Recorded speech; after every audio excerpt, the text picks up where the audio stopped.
the, you know, you see the yellow ones, like you see Gutris Hill there Yeah. and Eldon Hill. What those are zones where you can attack and kill another person, and yeah, Okay. in the red zones you see there like Martlock and Asalot and places like that. Yeah. Those are called red zones.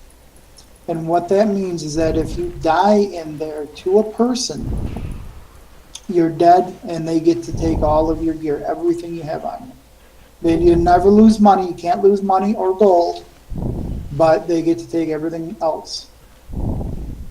Okay. No money or Yeah. okay.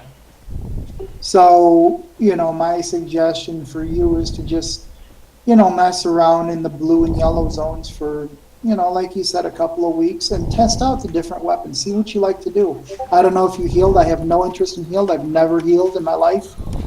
But if you like to do that, give it a shot. Um, there's places in there that you can go that have concentrations, large concentrations of mobs like Mace Hill or Mace Knoll has those, single player dungeons, the Highlands Camp, the Heretics, Okay. and there is a group dungeon there in Blackthorn Quarry. Is that? Let me see where that's at. Actually, want to do the. Can I do one already? I don't even have. I'm like in tier 2 and tier 3 gear. Oh, no, don't worry about that yet. I mean, if you do anything, like I said, just get whatever you're playing right now, get it up to where you can wear tier 4. What are you equipped with right now currently? I was using medium armor, and I'm using the quarterstaff and a bow. I was just using both of those. Okay. So, pick one and get it up. Quarterstaff is a good one because that gives you the glaive and oh, it's a really good weapon. Get you the spirit hunter. No, that's the spirit. Get you the spirit hunter. The staff.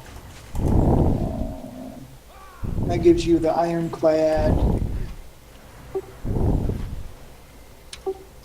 But it gives you the double-handed, the double-bladed staff, which stuns people a lot.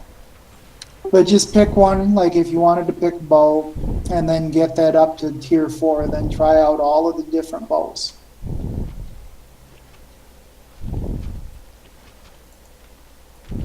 And the other thing about this game that you may or may not have noticed is that your skills depend on the gear that you're wearing. For example, the bow that you have, the Q does something and the W does something. That Q and that W will be the same throughout all bows. But the E is different on all of the higher tier bows, the tier 4 bows. And because, the bows, let me get to my D-board here. The bows, where's bows? The bows at tier 4, they split. And let me see, on the hunter tree, bows are on the hunter tree. And, you get like the